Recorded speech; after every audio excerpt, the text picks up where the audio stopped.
গোপালপুর নামক একটি গ্রামে সরলা নামে একটি মেয়ে বাস করত। সরলা ছিল একটি দুঃখী মেয়ে, কারণ তার জন্ম দিতে গিয়ে তার মায়ের অকাল মৃত্যু ঘটেছিল। সরলার মায়ের মৃত্যুতে তার বাবা খুব ভেঙে পড়েছিলেন, কারণ একা হাতে একটি ছোট্ট বাচ্চা মেয়েকে সামলানো খুবই কঠিন ব্যাপার ছিল। সরলার মায়ের মৃত্যুর পর পাড়া প্রতিবেশীরা সবাই মিলে সরলার বাবাকে আরও একটি বিয়ে করিয়ে দেয়, কারণ বাচ্চাকে লালন পালন করা এবং বাইরের কাজ সামলানো দুটি সরলার বাবা একা হাতে সামলাতে পারছিলেন না। সরলার বাবার দ্বিতীয় বিয়ের কিছুদিন পরে সরলার আরও একটি বোনের জন্ম হয়। তার নাম রাখেন কমলা। এইভাবে দেখতে দেখতে সরলা এবং কমলা ধীরে ধীরে অনেক বড় হয়ে যায়। শুরু থেকেই সরলার মনে কোনো শান্তি ছিল না, কারণ তার সৎ মা এবং সৎ বোন তাকে খুব অপমান করত এবং তার উপরে খুব অত্যাচার করত। কি রে সরলা, আজকের জল নিতে আসতে এত দেরি হলো যে? তোর বাড়িতে কি কোনো সমস্যা হয়েছে? তুই এমনভাবে কথা বলছিস যেন তুই কিছুই জানিস না। তুই জানিস না আমার বাড়িতে কত কাজ রয়েছে? আমি সব জানি রে। তোর সৎ মা আর সৎ বোন তোর উপরে যে অত্যাচার করে, এমন ব্যবহার যদি আমার সাথে হতো তাহলে আমি কবেই বাড়ি ছেড়ে চলে যেতাম। আচ্ছা, তোর সৎ মা আর সৎ বোন তোকে যে সারাদিন কাজ করায়, এতে তোর বাবা কিছু বলে না? বাবা আর কি বলবে বল? ঘরের চার দেয়ালের মধ্যে যা কিছু ঘটে তা সব কিছুই তো বাবার অজানা থেকে যায়। এছাড়াও আমাকে অনেক হুমকি ধুমকিও দিয়ে রাখে যে এসব কথা আমি যদি বাবাকে বলি তারা আমাকে মেরে মেরে শেষ করে ফেলে দেবে। তাই তো বাবাকে ভয়ে আর কিছু বলা হয় না। এই দেখ, তোর সাথে কথা বলতে বলতে কতটা দেরি হয়ে গেল। আমি যাই রে, বাড়ি চলে যাই। তুইও তাড়াতাড়ি বাড়ি চলে যা। তোর সাথে আবার পরে কথা হবে। দেরি হলে আবার ওদিকে মা বকাবকি করবে যে।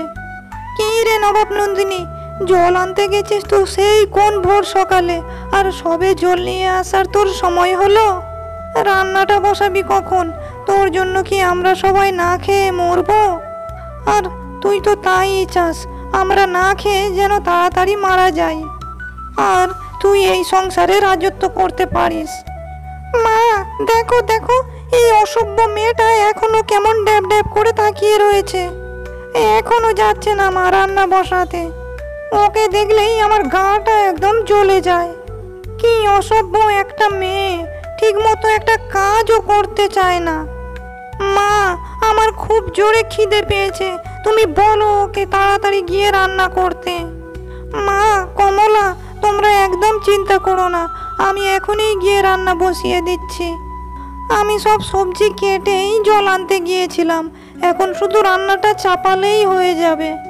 তোমরা আমাকে শুধু একটু সময় দাও, আমি তোমাদের জন্য এখনই খাবার নিয়ে আসছি। কেন রে, তোর জন্য আবার অপেক্ষা করতে হবে কেন? আমাদের কি সময়ের কোনো দাম নেই? তোর জন্য আমরা অপেক্ষা করে থাকবো যে তুই কখন খাবার নিয়ে আসবি? আমরা তোকে অনেক সুখে রেখেছি, কিন্তু আর নয়, এখন থেকে ভোরবেলা উঠে আমাদের জন্য রান্না করবি। যদি ভোরের বেলা না উঠতে পারিস তাহলে কিন্তু তোর খবর আছে। আর এখন যা তো, চোখের সামনে থেকে দূর হ দেখি। তোর মুখটা আর দেখতে ইচ্ছে করছে না, যা এখনই। এইভাবে সরল সাদাসিধে সরলাকে দিয়ে তার সৎ মা এবং সৎ বোন বাড়ির সমস্ত কাজ করিয়ে নিত। মাগো, লোকমুখে আমি শুনেছি তুমি নাকি আমাকে জন্ম দিতে গিয়েই মারা গেছো। কেন মা, আমাকে দুনিয়াতে একা করে রেখে গেলে? তুমি যাওয়ার সময় কেন আমাকে সাথে করে নিয়ে গেলে না মা? তুমি মারা যাওয়ার পরে বাবা আরও একটি বিয়ে করে। সেই মা তো আমাকে কখনোই সন্তানের চোখে দেখে না। তার মেয়ে কমলাকে সে কত ভালোবাসে। কিন্তু মা, তুমি তো আমার মা, তুমি কেন আমাকে সেদিন ছেড়ে চলে গেলে? মা, তুমি কি আর কখনোই ফিরে আসবে না? একটিবার মা, আমি তোমাকে সামনে থেকে জড়িয়ে ধরতে চাই মা। এই কথা বলতে বলতে সরলা তার মায়ের জন্য খুব কাঁদতে থাকে। প্রতিদিন রাত্রে সরলা এইভাবেই তার মায়ের জন্য খুব কান্নাকাটি করত। সরলা এইভাবে কাঁদতে কাঁদতে প্রতিদিন রাত্রেই ঘুমিয়ে পড়তো।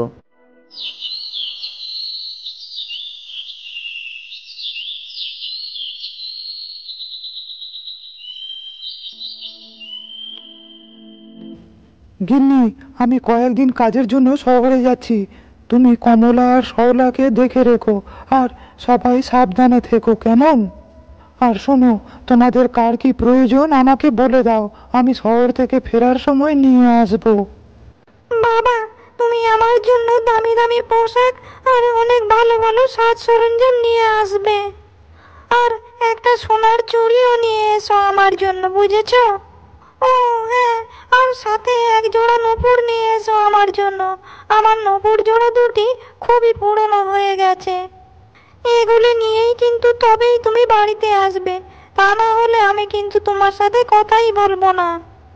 আর আমার জন্য আসার সময় দুই একটা মসলিন শাড়ি নিয়ে এসো, দামি দেখে এনো কিন্তু।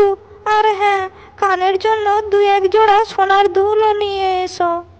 এই সমস্ত জিনিসগুলো নিয়ে তবেই তুমি বাড়িতে ফিরো, কেমন?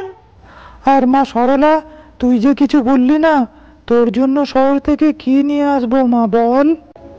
বাবা, আমার জন্য কিছু আনতে হবে না, তুমি সাবধানে যেও আর সাবধানে বাড়িতে ফিরে এসো, এইটুকুই আমি চাই।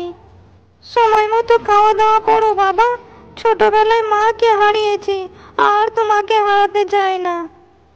সবার সব কথা শুনে সরলা এবং কমলার বাবা শহরে চলে যায়।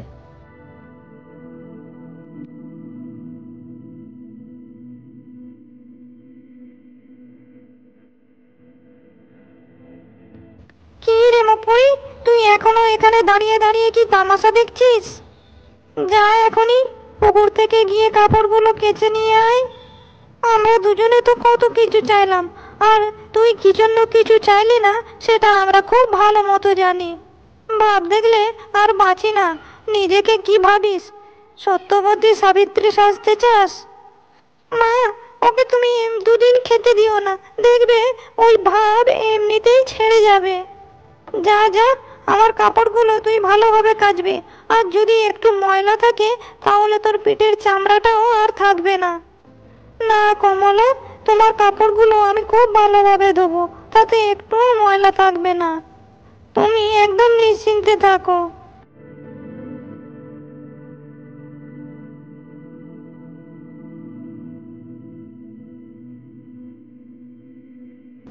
এই সরলা, আমার মাথার চিরুনিটা কোথায় বলতো? তুই নিয়েছিস নাকি? আমি কেমন বোকা বোকা প্রশ্ন করছি তোকে। তুই ছাড়া আমার চিরুনিটা নেবে কে? তাড়াতাড়ি বল, কোথায় আমার চিরুনিটা? আর তা না হলে মাকে কিন্তু বলে দেব সব।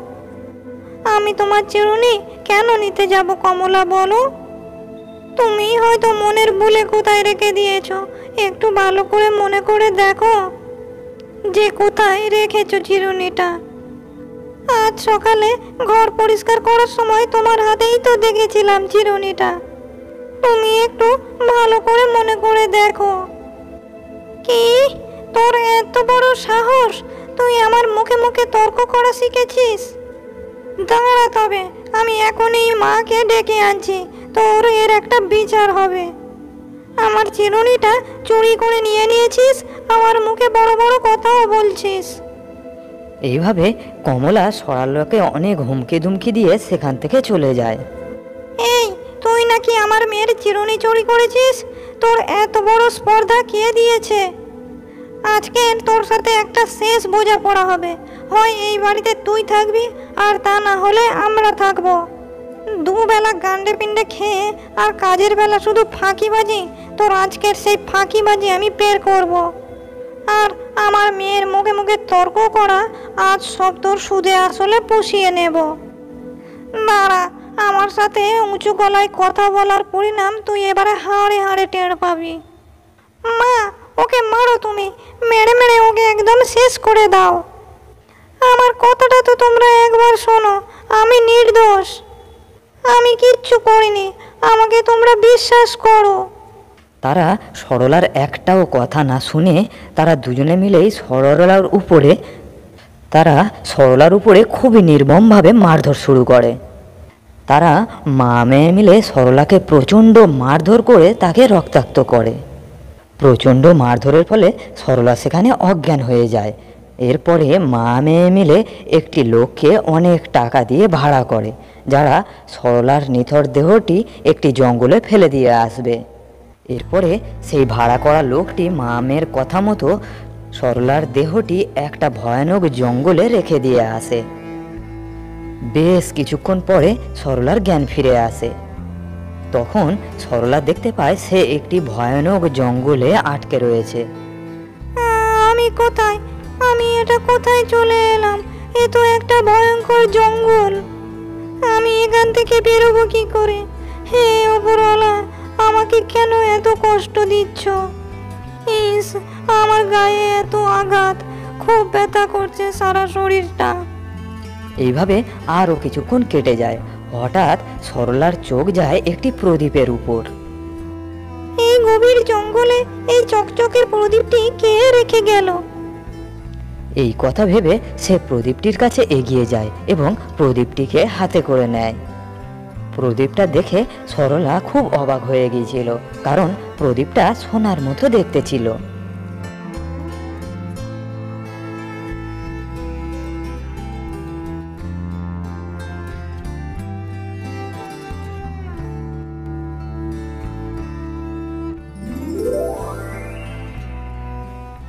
আজ্ঞা করুন মালিক, আমি এই প্রদীপের জিন। আপনার সকল চাহিদা পূরণ করাই আমার কর্তব্য। আদেশ করুন আমাকে, কি করতে হবে আমায়। আমার মালকিন, আপনার সাথে যা যা ঘটনা ঘটেছে তা সব কিছুই আমি জানি।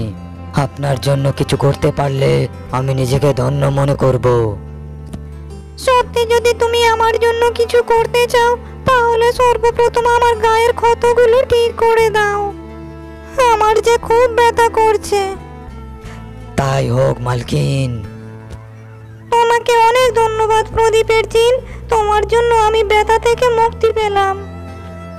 আপনি আমাকে কখনোই ধন্যবাদ দেবেন না, কারণ আপনি হলেন আমার মালিক। আপনার হুকুম পালন করাই আমার কর্তব্য। আমি বাড়ি যেতে চাই প্রদীপের জিন, কিন্তু এই ভয়ঙ্কর জঙ্গল আমি পেরোবো কি করে? আর এই জঙ্গলের রাস্তাও তো আমি চিনি না। আপনার কোনো চিন্তা নেই মালকিন, আপনি আমার জাদু আসনে বসে অনায়াসে আপনার গ্রামে পৌঁছে যাবেন। এরপরে সরলা জিনের সেই জাদু আসনের সাহায্যে সে নিজের গ্রামের উদ্দেশ্যে রওনা দিয়ে দেয়। জাদু আসন সরলাকে তার বাড়ির উঠোনে নামিয়ে দিয়ে যায়। কিন্তু সরলা উঠোনে নামতেই সে তার সৎ মা এবং সৎ বোনের মুখোমুখি হয়। মা, এই অসভ্য মেয়েটাকে তুমি তো জঙ্গলে ছেড়ে দিয়ে এসেছিলে, এখন আবার কোথা থেকে চলে এলো? এই, তুই কোথা থেকে ফিরে এলি রে? আর তোর হাতেই বা ওটা কি? আমাদেরকে মারতে এসেছিস নাকি? আগে তো তোকে আধমারা করে ছেড়ে দিয়েছিলাম, এখন তোকে পুরোই মেরে ফেলবো। দাঁড়া, তুই দেখাচ্ছি মজা। অনেক হয়েছে মা, তোমরা আমার সাথে যা অন্যায় করেছো তা সব কিছুই আমি জানি। এ পর্যন্ত সব কিছুই ঠিকই আছে। আমি তোমাদেরকে ক্ষমাও করে দিয়েছি, কিন্তু এর পরেও তোমরা যদি আরো বাড়াবাড়ি করো, তাহলে আমি কিন্তু তোমাদেরকে আর ক্ষমা করব না। মা, দেখো দেখো, ওর কত বড় সাহস! সে আমাদেরকে রীতিমতো ধমক দিচ্ছে। তারা মা মেয়ে সরলাকে আঘাত করার আগে সরলা তার প্রদীপের জিনকে ডেকে নেয়। প্রদীপের জিন হাজির হওয়াতে তারা মা মেয়ে খুব অবাক হয়ে যায়। মালিক, আমাকে কিছু বলতে হবে না, আমি সব কিছু সম্পর্কে অবগত আছি, আমাকে কিচ্ছু বলতে হবে না। ওদের মা মেয়েকে আমিই দেখে নিচ্ছি, আপনি একটু অপেক্ষা করুন মালিক। আপনি শুধু দেখতে থাকুন কি হাল করি ওদেরকে। পালা রে সরলা, পালা এখান থেকে, তা না হলে এই জিনের হাতেই মরতে হবে। এরপরে তার মা এবং মেয়ে পালাতে থাকে এবং প্রদীপের জিনও তাদের পিছু নেয়। অবশেষে প্রদীপের জিন তাদের মা ও মেয়েকে ধরে ফেলে। আমাদের ছেড়ে দাও জিন, আমাদের ছেড়ে দাও। আমরা যতদিন বেঁচে থাকবো সরলার দাসী হয়েই বেঁচে থাকবো। আমরা অনেক বড় ভুল করে ফেলেছি, আমরা কখনোই আর ভুল করব না। যেদিন আমরা আবার ভুল করব সেদিন তুমি আমাদেরকে মেরে ফেলো। দয়া করে আমাদের আরেকটি সুযোগ দাও, দয়া করো আমাদেরকে। ঠিক আছে, মালিক যদি তোমাদেরকে আরেকটি সুযোগ দিতে চায় তাহলে আমার কোনো আপত্তি নেই। তবে এই শেষবার চলো, মালিকের কাছে চলো। এরপরে তারা মা মেয়ে মিলে সরলার কাছে হাতে পায়ে ধরে ক্ষমা চাইতে থাকে। এর ফলে সরলার মনে তাদের প্রতি অনেক দয়া হতে থাকে। এরপরে সরলা তাদের সবাইকে ক্ষমা করে দেয়। তোমরা যদি ভুল করে কখনো আমার মালিকের সাথে খারাপ আচরণ করেছো তাহলে সেই দিনই তোমাদের শেষ দিন হবে। আমি মালিকের সাথে সকল সময় আছি, তোমাদের কাজকর্ম সকল সময় আমি নজরে রাখবো। এরপরে থেকে তারা মা মেয়ে মিলে সংসারের সকল কাজকর্ম করতে থাকে। তারা সরলার উপর আর কখনো অত্যাচার করেনি।